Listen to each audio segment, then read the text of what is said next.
Hey guys, welcome back to Mike Ladd, the SEN Dad. Been away for a bit, been busy again, not so good at this consistency thing.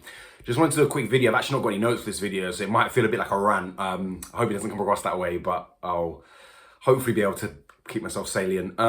First of all, I know I'm 4 days late. It has been busy here recently, thanks to my support network and my mum and dad. Had a little bit of time relaxing, or not relaxing, but a little bit less intensity. I want to say happy Father's Day to all the dads out there, to every single dad out there. And of course, to all those dads who are looking after SEN children, autistic children, or children with various needs, additional needs, whatever you want to call them.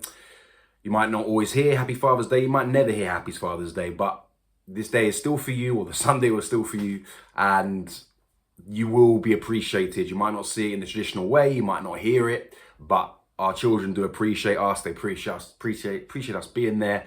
And if you're there trying your best every day, trying to be consistent, then you're already doing an incredible job. So big happy Father's Day to all the SEN dads out there, all just trying to do their best. Also, yeah, happy Father's Day to the people, the men who haven't been able to be dads for whatever reason, whether that be for medical reasons or various circumstances.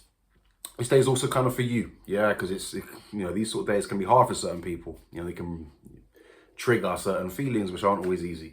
So happy Father's Day to everyone out there. I wanted to talk about that question. If you're not sure and what my response to it, I'm going to give an answer. That question is, if you could take away your child's autism, would you do it?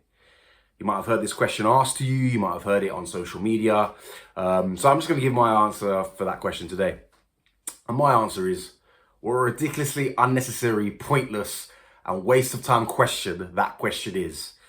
There is nothing in that question that is going to lead to any sort of happiness or any sort of optimism or any sort of hope.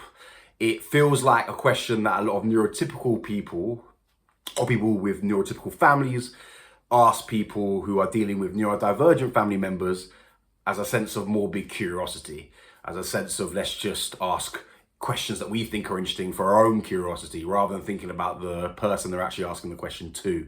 It reminds me a little bit of my philosophy teacher during A-levels when he didn't have a lesson planned. He'd come in and ask, would you cure cancer if you could? And you'd obviously say yes. Then he'd say, well, what about how many people there are in the world? The population's already too big.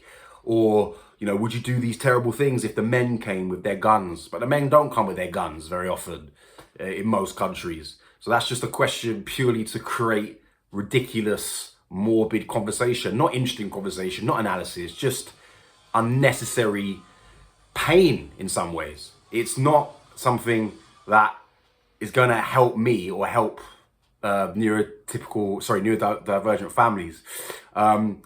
It's one of those questions that doesn't help us, and I don't think really helps you. I don't really understand what you're trying to get out of it. It reminds me a little bit, would you ask someone whose family member, a dad or mother suffered from alcoholism, would you just take away their alcoholism if you could? You could press a magic button. I don't think people would think that's a great question to ask. There's probably other questions I could ask, about all sorts of things.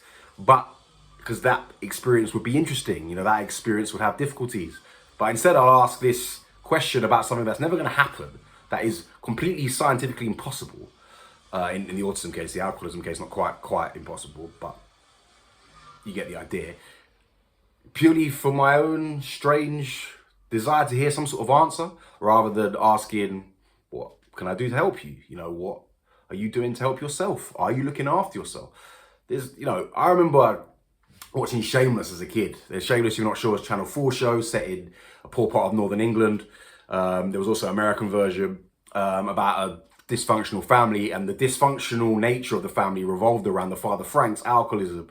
And I never, growing up watching that show, I didn't grow up in that environment at all. I grew up in a very comfortable, very nice, very loving environment.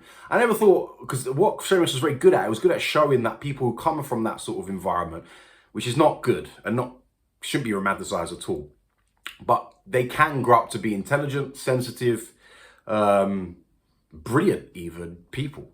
And I never thought watching that show, seeing how these people try and make the best of a very difficult situation, dealing with economic strife, dealing with a dad who's out too much, getting drunk, when people have to grow up too quickly to help feed kids who they shouldn't really be looking after.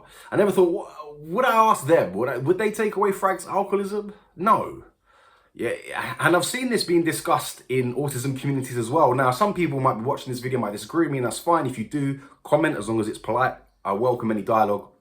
But is that just, if you're talking about it as people who are looking after family members who are neurodivergent, are you asking that question to create content, to create a conversation that you think a neurotypical audience are after? Because I don't see the need for it. I don't see how it's cathartic in any way. In fact, it's the opposite of cathartic. It's just pain. There's this great scene in Friends where Monica's really depressed. If you don't know Friends, you've got to check it out. It's on Netflix. American show in New York. About where Monica and Chandler get married. The next day, Monica's really depressed because her wedding is over, basically. She's never going to be a bride anymore. And she's really depressed. And her brother Ross asks Chandler, the husband, why is she so depressed? And he says, all my energy is going into not asking that question.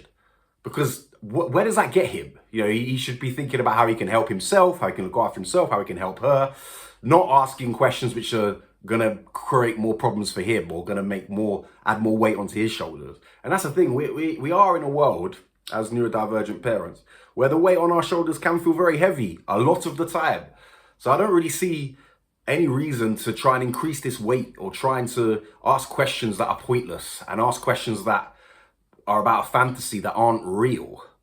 It's just, and again, if you're in our community, think about what you're putting out. If you just want to create content, fine. But a lot of us watch the content and think, this is not really what you should be doing, particularly if you've got a big platform. A fair play to you, built that platform, but you're speaking in some ways for us. I know you're not really, you're speaking for yourself, but that's how some people will view it. So there's no need for this. There's so many other things we can be talking about. The SEN white paper that the government put out not long ago. The whole Gemma Collins doing her thing. It's not enough places at SEN schools. Various speech and language therapies, ear defenders. We can be talking about a million issues. There's, dissertations about autism. I don't look at a lot of those things because it's not really my thing, but there are millions of things you could be talking about. So again, let's just be a bit wise and let's try and be a bit sensitive to each other, and then let's try and make a better world to live in. All right, thanks guys.